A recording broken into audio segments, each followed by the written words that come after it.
This podcast is brought to you by the Association for Coaching, a leading international professional body advancing coaching in business and society worldwide. I'm your host, Felicity Dwyer.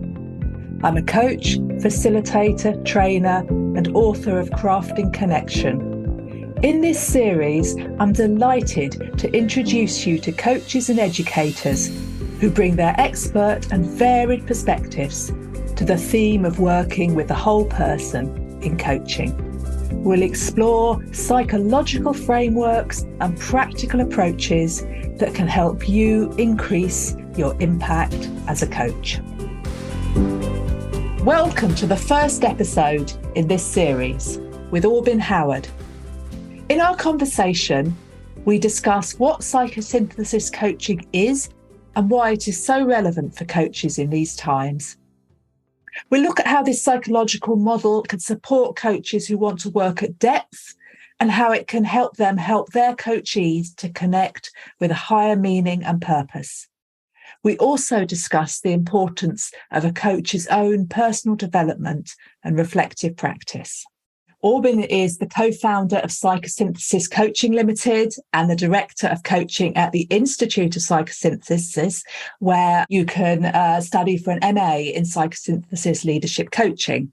Aubyn's the author of Psychosynthesis Leadership Coaching, and as well as the author of 2 chapters in The Call of the Self, Psychosynthesis Life Coaching. Among his many credentials, Aubyn has an MA in psychosynthesis and an MSc in change agent skills and strategies. And he draws upon more than 30 years' experience as a consultant, facilitator, educator, and coach, supporting transformational change and leadership development. He's an Apex accredited executive coach and a psychosynthesis coaching supervisor. So welcome, Aubyn. Thank you so much for joining us. Before we start our conversation, is there anything more you'd like to add to the introduction so people know who you are? Well, first of all, Felicity, thank you very much for inviting me to join you on this podcast. And hello to all the listeners. The only thing I would add is in that introduction, I notice how often we say the word psychosynthesis, and it's an interesting term. And hopefully we'll explain a little bit more about what that means and where it comes from. Absolutely. So shall we start there? Yes, why not? And I think that's a very good point. And for those that are completely new to psychosynthesis, it is let's say in a nutshell, it is a psychospiritual psychology. Often we describe it as integrative, holistic, a psychology that embraces the whole of what it means to be human. And it was developed by Roberto Saggioli in the 20th century. He lived from the late 19th century to 1974.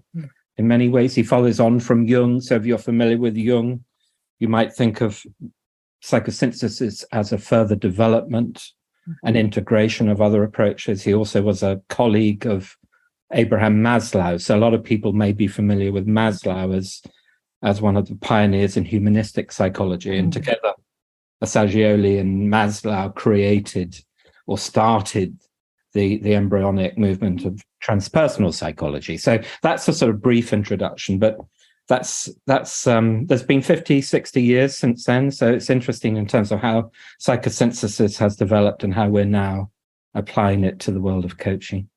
Thank you. So it's really interesting to hear about that rich history and how it builds on other ideas around transpersonal psychology, and of course how it's a holistic and integrated model, which of course is the theme of this series. Can you build on that a little bit for the listeners and say why you think this approach is so valuable for coaches, and particularly in the times we live in now, which obviously is a little way on from when these ideas first started to be formed? So, thank you, Felicity. I think sometimes if I answer that question fully, I could be talking for the next half an hour. So I'll look for a slightly more concise response. The first thing I would say is when Saggioli developed psychosynthesis, he often said that it was never going to be that popular in his lifetime. He knew that it was something that was before its own time. And in many ways, it's about how we relate as a human being in relational and developmental terms. And in many ways, that relational and developmental and holistic, integrative, as you say, perspective has actually started to now become more commonly accepted and more widely understood. And I think the key piece is that if we're looking particularly at the organizational world, the societal world, the world of work, the world of what most people do in their lives, there's been some significant shifts. And there's been a shift away perhaps from a very rational to perhaps a more emotional perspective. And yet we still have a split between the rational and the emotional. And there's been a shift towards people wanting to bring more purpose and meaning into their work lives and wanting to work more authentically and for leadership to be more authentic and human. So those are some of the conditions, I think, that are giving rise to possibility that psychosynthesis is an approach that people will be more open to, more accepting of, or understanding of. I think the other key shift, when I started coaching in the early 2000s, if I even mentioned the word psychological or what's going on in your thinking and feeling, if we even started to hint at the psychological, quite often the people that you're coaching would recoil at that, or what do you mean? You're going to psychoanalyze me? Nowadays, the concept, the idea that we need to bring a psychological perspective to understand really what's going on. We need to be able to think of ourselves psychologically. We need to be able to think of our relationships and the field in which we're working and the wider system. We need to start thinking psychologically. So that's been a big shift. Yeah, that's really interesting. And it does sound like it's an approach that, so many of us now are battling with issues in the world and the increased understanding of things like neuroscience and how the emotions affect the mind. And it feels like this psychology is one for our time. And another thing that came up for me as you were speaking is I first came across psychosynthesis many years ago. I did just a short course, and it was more in the context of counselling. I do remember sort of 20 years ago, it was the idea of counselling and coaching, and they had to be very different. And of course, we know they're different, and coaches are not counsellors. But the idea that you could be an effective coach and not take into account psychology, take into account all the different aspects of ourselves, that feels like a shift that's happened over 20 years. And perhaps even more of a reason why coaches need to be very aware of where the boundaries are, but also an understanding, psychology is integral to coaching. We cannot effectively coach unless we understand something about our own psychology and that of the people we're working with. And I think that's a really important point and a really key shift that's taking place in the world of coaching. And everywhere I go, where everyone is talking about and asking about what is the boundary? How is counselling different to coaching? And now that I'm actually bringing a more psychological perspective, and I'm even saying I'm including all of what it means to be human, the whole person in how I work. Therefore, I'm not just working in the here and now. I'm not just working with the future. I'm also working with how their history has impacted them in their lives. How do we work differently? And that's really a key part of what we talk about and what we teach when we talk about psychosynthesis. But the key, perhaps it's important to say, to answer the question, what are some of those key distinctions? We're working adult to adult, which is a key difference. And I'm not saying that the therapist or counsellor is always working parent to child, but we're much more holding the adult to adult space and holding the responsibility and awareness is the coachees, and we are responsible for the process, not the outcome.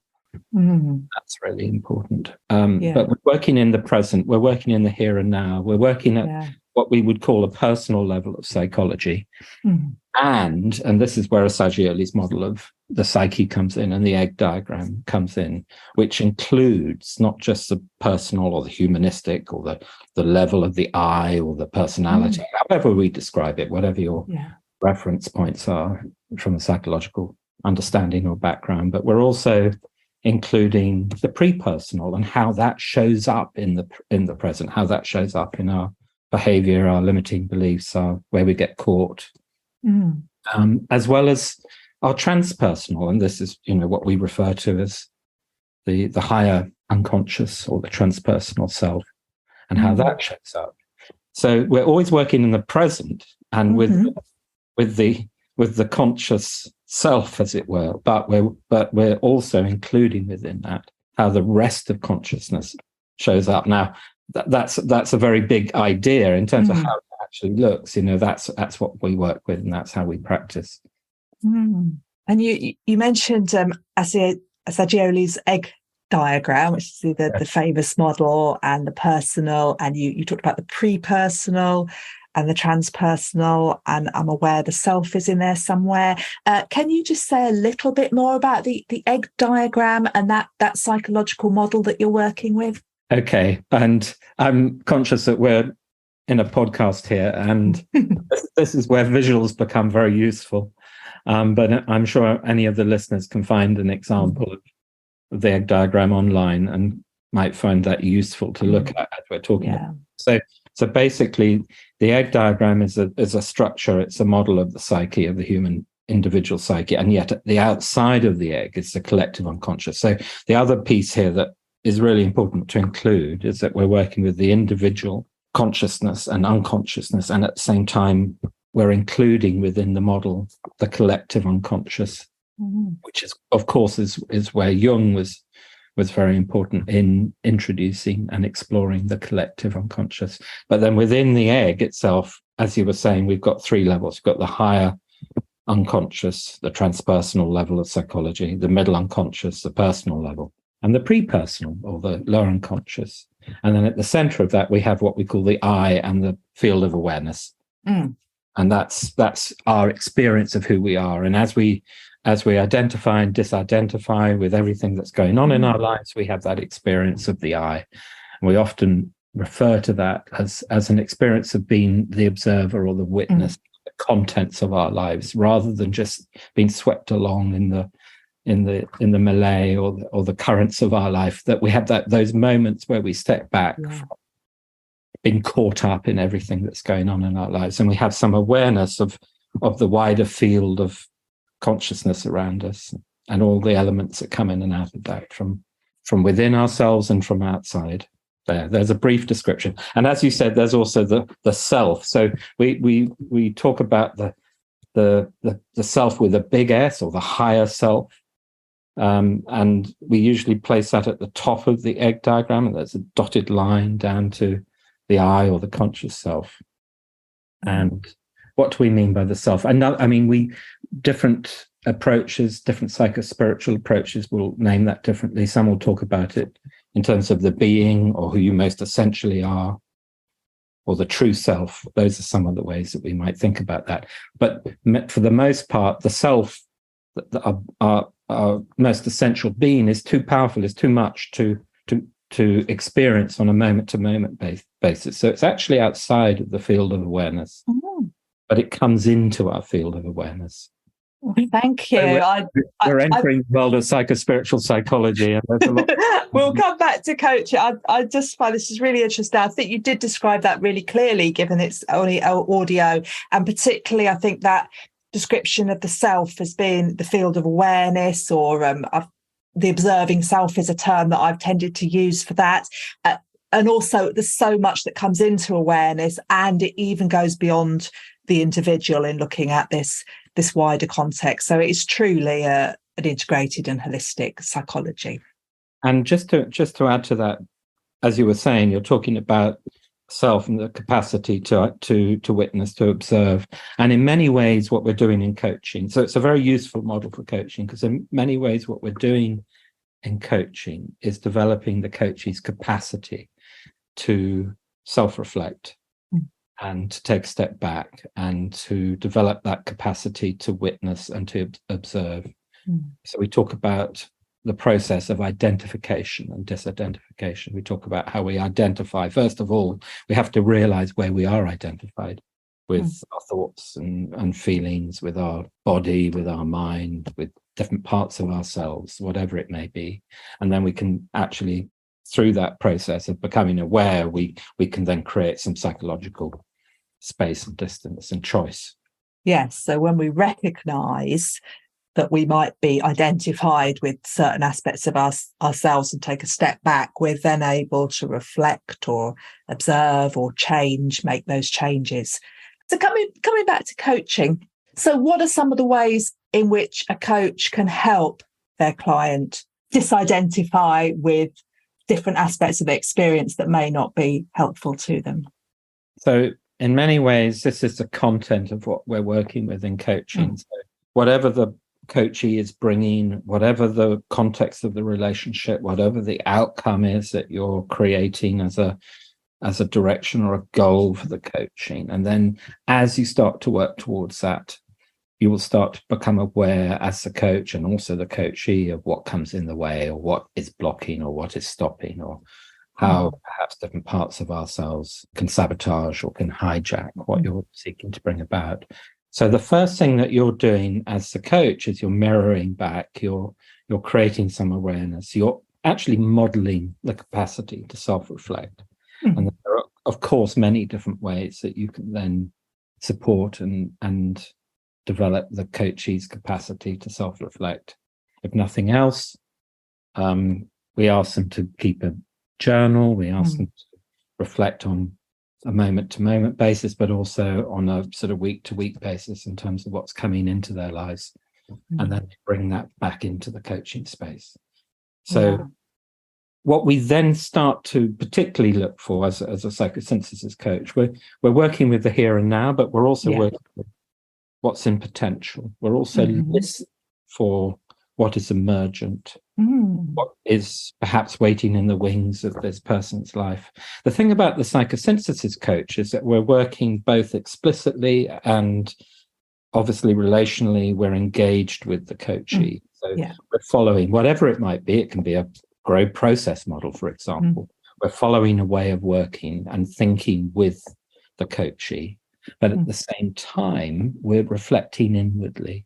We're using our own somatic and emotional and mental awareness to say, what's happening here? What do I see? Who is this being? What are the patterns? What is emergent? Where are they caught? So we're inwardly reflecting at the same time as outward engaging. Now, that's not easy. It takes a lot of work, takes a lot of practice.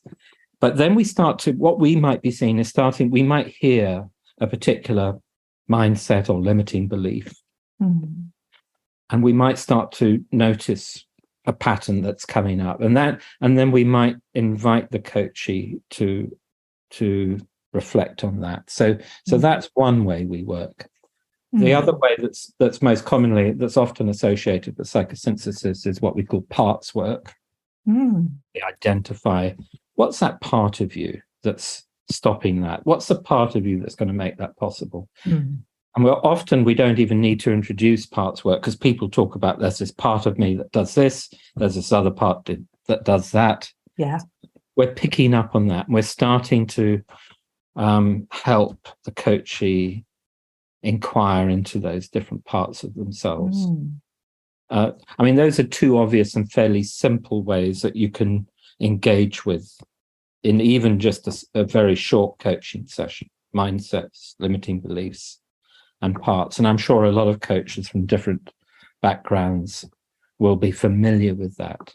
Yeah.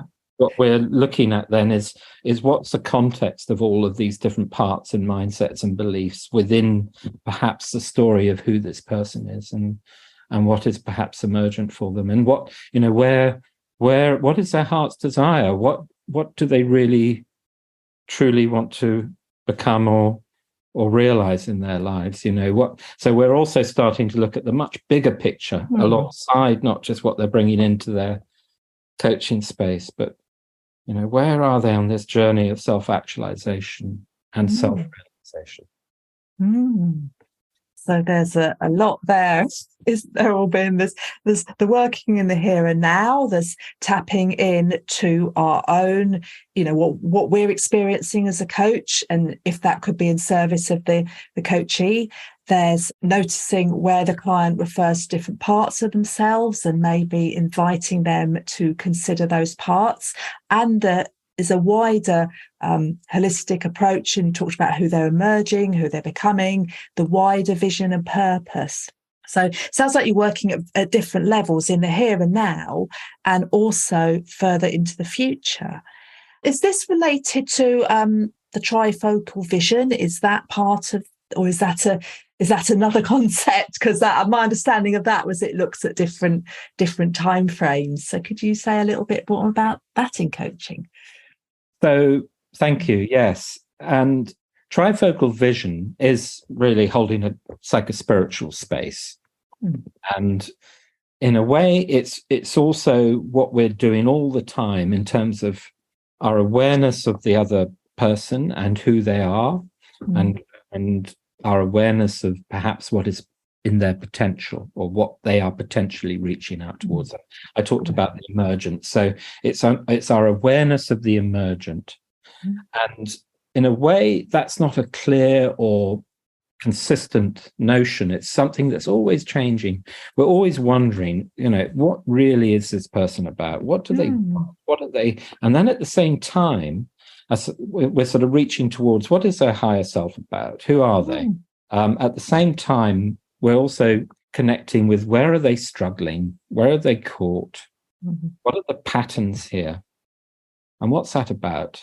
And are they conscious of that? So we're also working with the psychological patterns, the psychospiritual patterns of where they are in their lives. So we end up with a gap, and we all experience a gap in our lives. Yeah. I can see you're laughing. We all, at any point and in any context, we experience the gap. Yeah. And this isn't the gap of, okay, this is my sales goal and these are my current resources and this is what I have to do. It's not just a logical or rational gap. It's a psychological gap, psychospiritual gap. Yeah. It's where, and it's usually too big in terms of the distance between who we really want to be in our lives, who we really believe we are, the potential that we're bringing, our heart's desire, our purpose, whatever you want to describe. All of those words are different words that different people might use. So we have that. And some people are even too scared to admit to that, because if you admit to that, if you connect with really your deeper longing in life, who you really want to be, if you admit to that, then you have to admit how far away that is. And that can then lead you either falling into delusion or fantasy or denial or failure or depression or whatever it might be. So it's very sensitive to hold the potential and then to hold the reality of where we are, what we're struggling with, where we're caught, how our history is maybe determining that in some way. So we're working in the gap. Okay. And I describe that gap either as a psychospiritual gap or a psychological gap or a developmental gap. You might think of it in terms of, okay, so this is where the work needs to be done. Now, sometimes the coachee is able to be aware of that and will be able to articulate and talk about that in their own terms. And other times it's too painful, it's too difficult. They're not going to be able to engage with that. So we're holding that for them in a way. And then we're looking for, so if that's a gap, where might some will be available that will move us in the direction of the potential or the realization of this person's purpose? So we're also then not what all the steps are, but where are some of the small steps that will start to release a sense of experiencing will and actualization. So that's trifocal vision, holding the potential of the self, holding the current reality and the tension of the two in the psychological gap, and then working. And this is where we're then saying, okay, so what small step will help us activate the will? Now, you don't necessarily say that as a coach. You might say, so what could this is where we then work in the options and the opportunities and the resources. So what are the things you could do?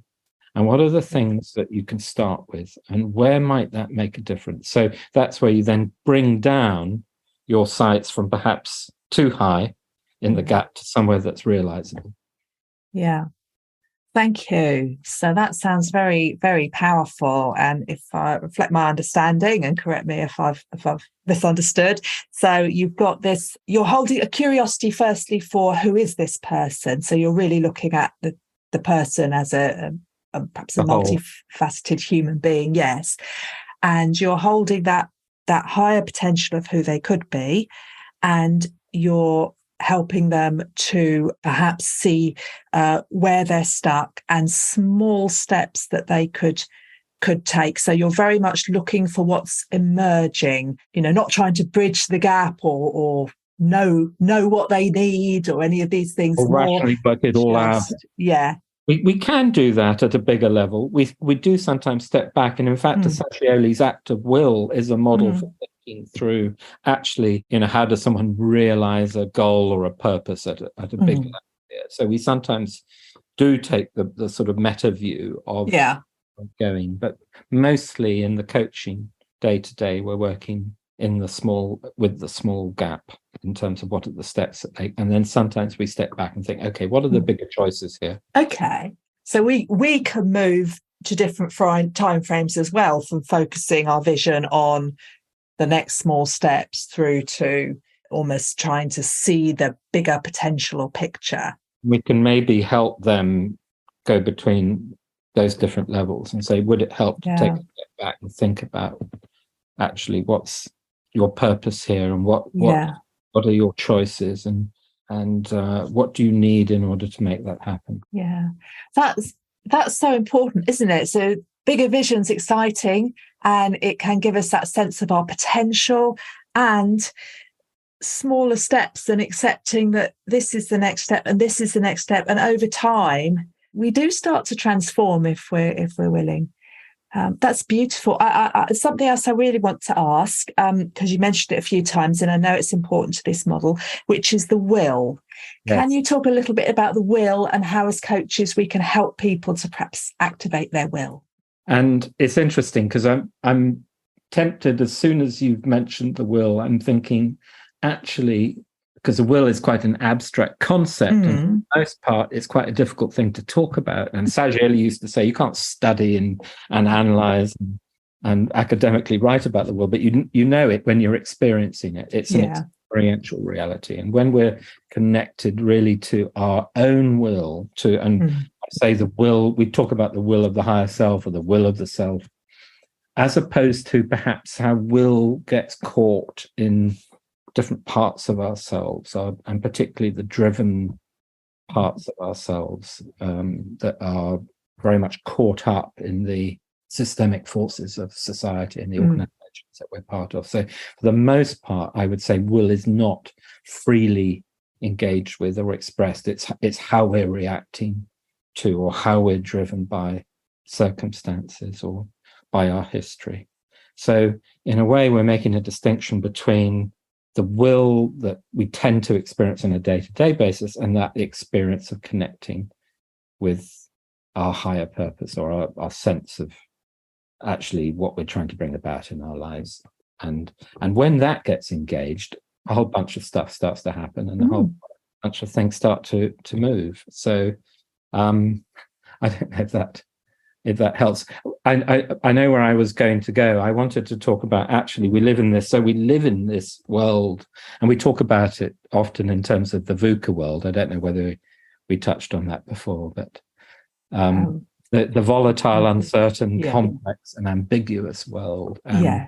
And within that world, the more you think about the complexity and the strength of systems forces that are taking place in the organizations and society that we're in. If you follow all of that thinking, you get to a point where actually the individual has almost no free will. We are just puppets, or we are driven by systems forces, or we're dragged along by the expectations or the demands of society. So a lot of people are going down a path of less and less experience of of free will. Does that make sense? It does make sense. And, on one hand, we are all constrained by the structures and systems we live in. And on the other hand, I do recognise that experience you touched on, I believe, when you feel you are following a will that comes from within. And a lot of the time, we're not experiencing that. So that I feel that distinction So that's what we're working with. Is in a way that distinction, and so we're working in that gap between actually our higher will, the will of the higher self, as I named it earlier, and the way in which the will gets caught, or the will gets hijacked, or the will gets stuck. And listening to you, what's coming up for me now is this: I can see a potential there for self-delusion. I'm thinking about, positive affirmations that have no real link to reality. And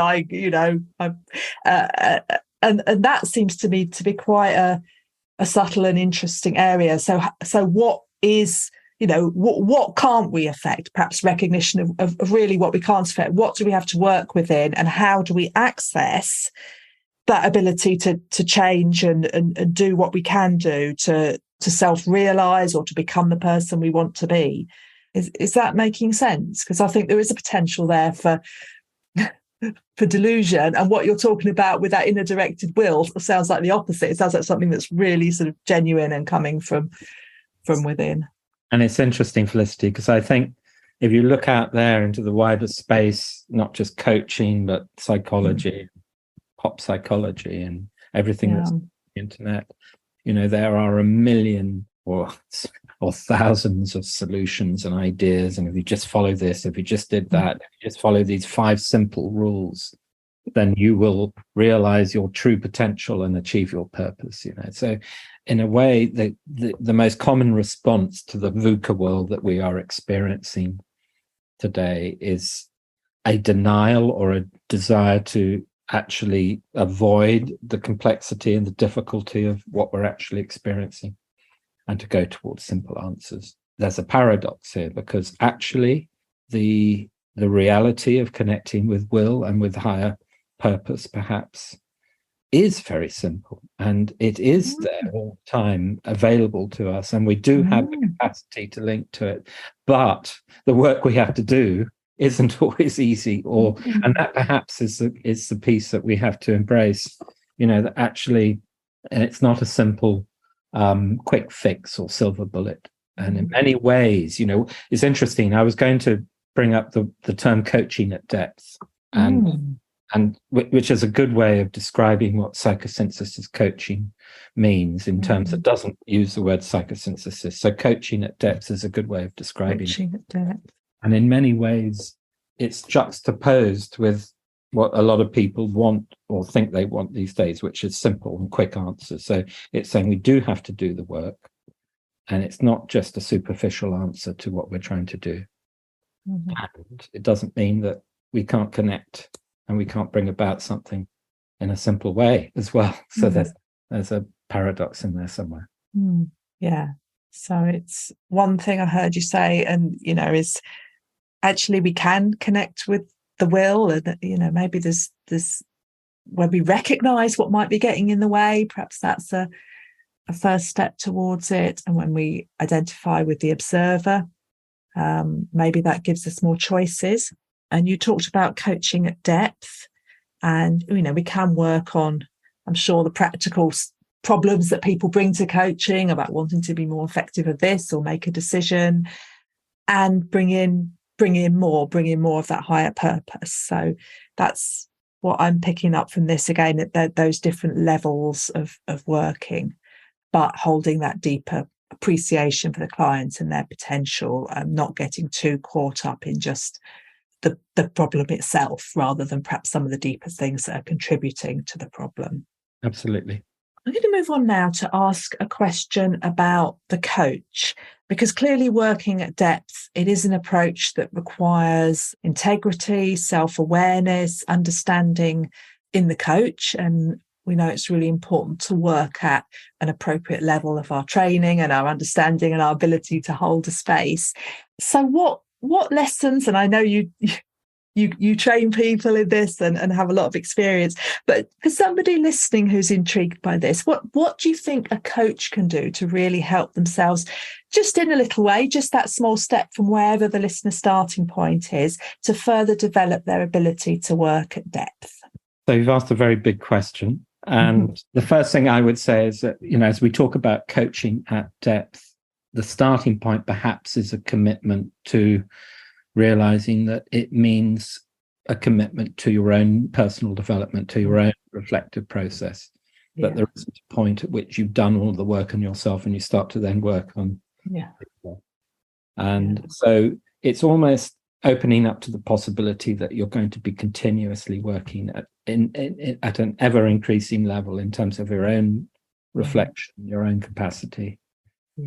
And it doesn't stop. And the more I talk about this stuff, the more we teach it, the more we do it, the further it goes. So there's always a level of subtlety and nuance at which you're opening up to something more than you previously knew about yourself.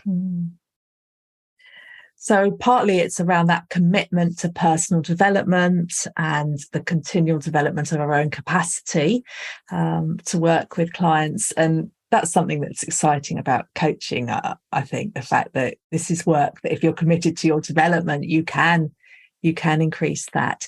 And are there any particular approaches to personal development that you've found valuable or your students have found valuable? What would you recommend? So obviously I would recommend the programs that we run, the courses, whether it's just a 2-day short course or a 6-month program, or even the 2-year MA at the Institute. So you've got different levels at which you might engage in this kind of approach. So I think, Felicity, that the answer to that is that this is a continuous process. And as professionals, in a way, it's like any of the codes of conduct or the code of ethics at the Association of Coaching and all the other professional bodies encourage and ask people to sign up to, all include the fact that we work in a continuous professional development context, and that we engage in supervision, we engage in that personal and professional reflective practice.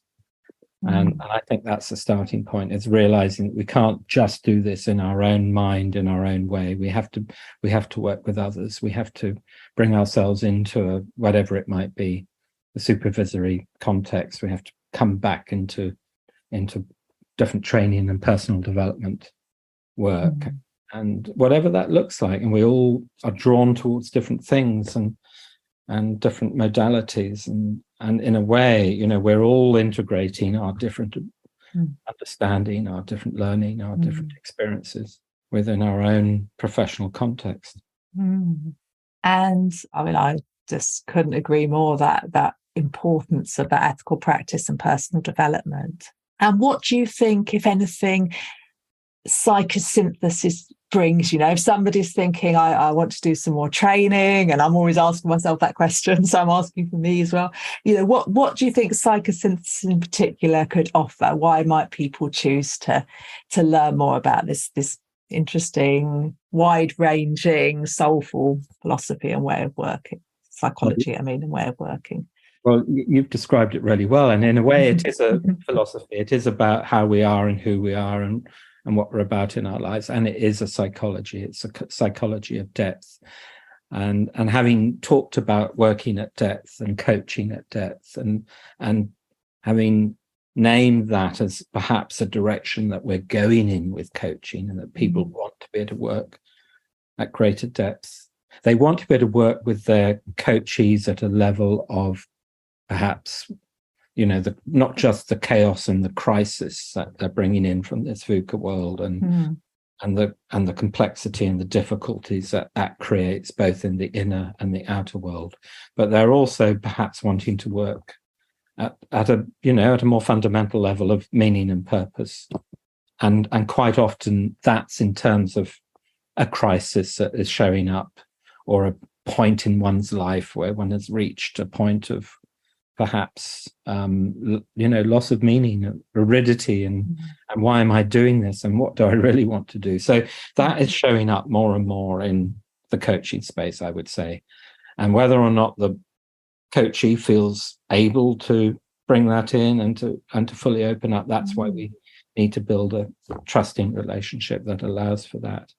So if you want to work at that level, you need to do at least two or three things. You need to be able to work on yourself so you understand your own experience of working in that territory. And then you need some kind of maybe approach or modality, and that's what we're talking about, and that's what we described earlier in terms of psychosynthesis coaching. But you also need to understand the psychological territory. You need some of the models and the maps that help you understand what all of this is about, and how what is the psychospiritual ground that we're working in, and that's why we have these models of the self and the will and of the directions of development and other modalities and models that we use in psychosynthesis. So I'm not, of course, there are other psychologies and there are other approaches that work with depth, but psychosynthesis is the one I know and the one that I think works best. Integrative, it's very inclusive of any other approach that you might want to bring. And at the same time, you're very much becoming your own coach, your own way of working. You're finding your own way of working in this depth context. Thank you. So, as you said, it's not the only psychological model that can help with this, but it is a powerful model for coaches who want to work at more depth, with more meaning and purpose. Because it includes both, modalities and methods, I know, such as the trifocal vision that you can bring in to your coaching and integrate with other methods, such as the GROW model, which I still find just a great way to structure a coaching conversation. It works. And the other thing, we're coming towards the end of the conversation, but I mentioned I took a couple of short courses in psychosynthesis, and I'm certainly interested in learning more, particularly after this conversation.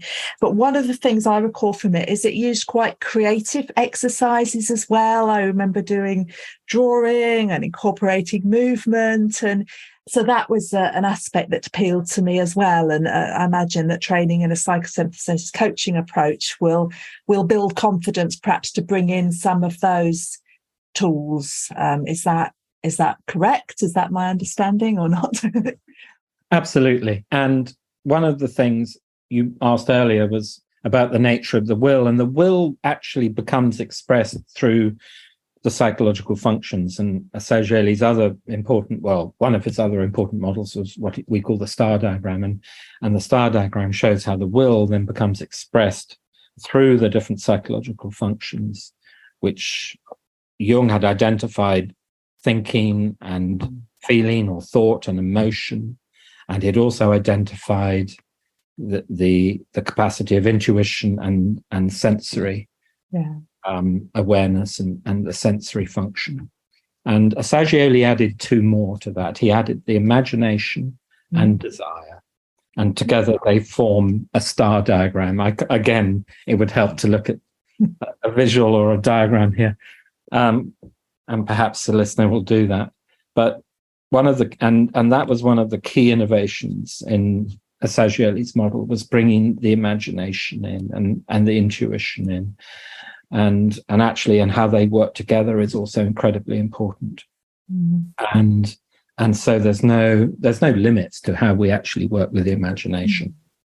I think you've named some of them already. So a lot of the coaches that we have come through our programs are then actually bringing this approach into combination with perhaps art or music or poetry or other forms of expression.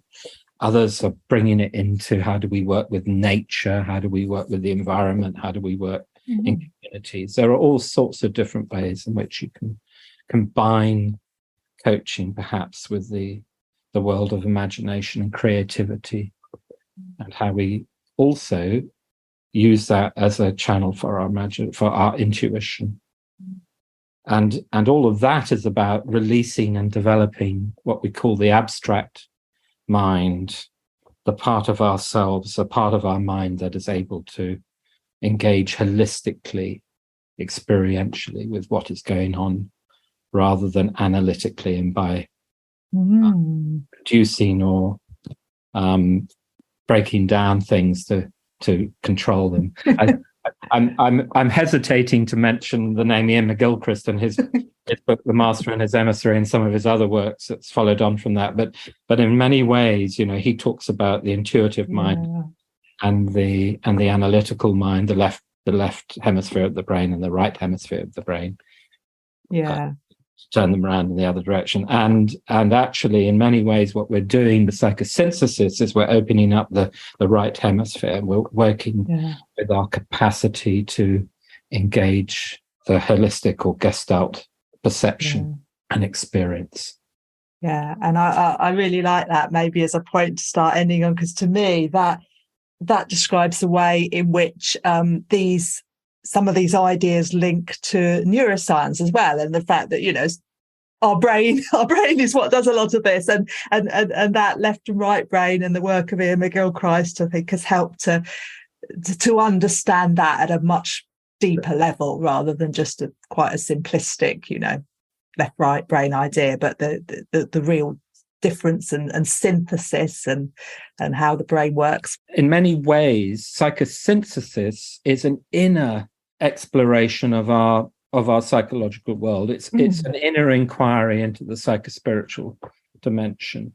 And in many ways, what Assagieli was doing 50, 60 years ago is now where science and neuroscience and neurobiology is catching up and giving us actually what's going on in other dimensions, in physical dimension. But it's all about the same things. And I was going to also, the other key piece, as well as understanding this sort of left and right hemisphere piece and how that links to our intuitive mind and our concrete mind.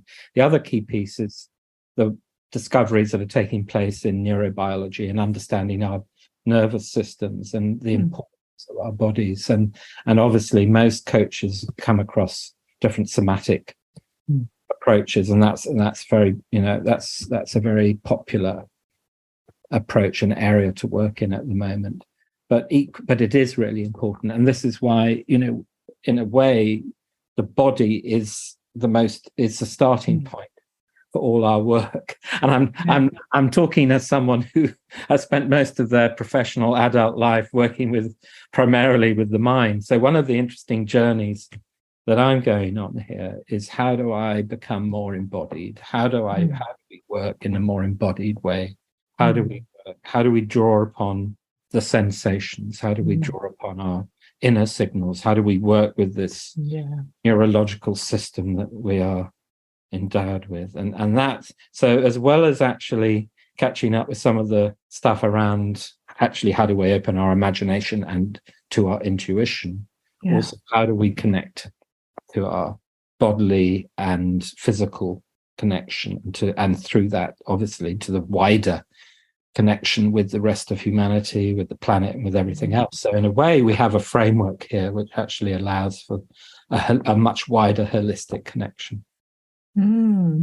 That's beautiful. So even 50, 60 years ago when this all started, it was an early way of that inner inquiry, that inner awareness, and now science is catching up with some of this and looking at it obviously from using the scientific language of connections and neurons and all these kind of things, which is experienced by us internally through the imagination. And also I love what you say about the body, because I think for me, as somebody who used to be quite unconnected with my body and has done a lot of work on connecting with my body, I've found that very powerful. And we do have an interview in this series about somatic coaching, and I think it's another really interesting area.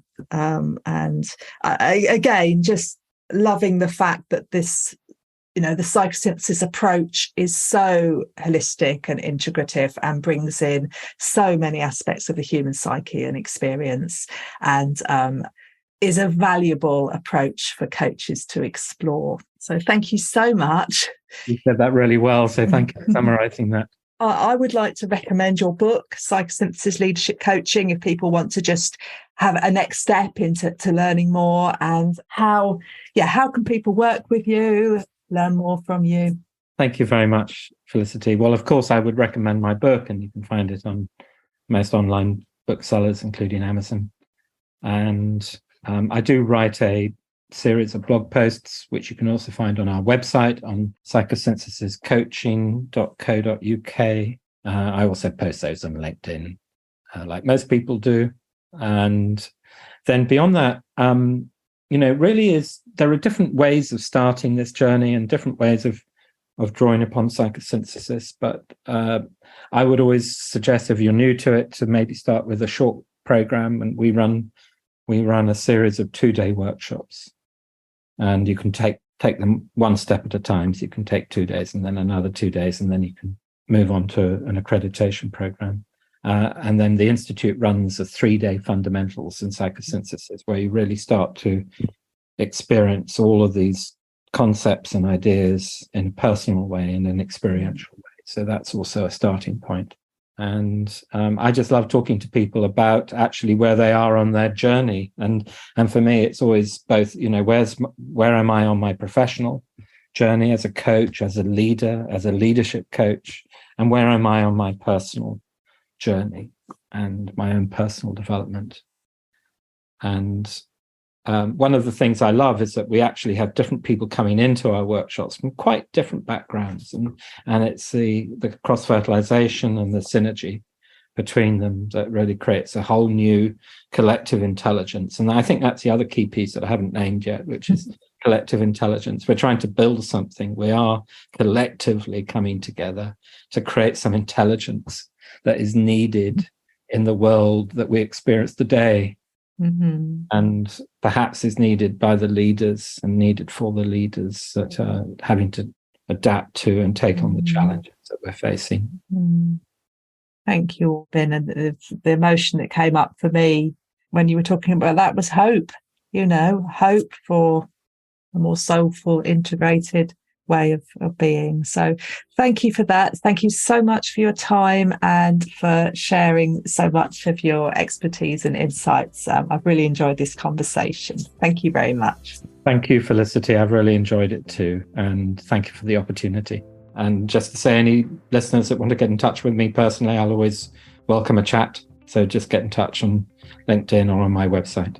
Thank you for listening. Bye for now. Thank you for listening to another podcast by the Association for Coaching. For over 20 years, our purpose has been to inspire and champion coaching excellence, advance the coaching profession, and make a sustainable difference to individuals, organisations, and society.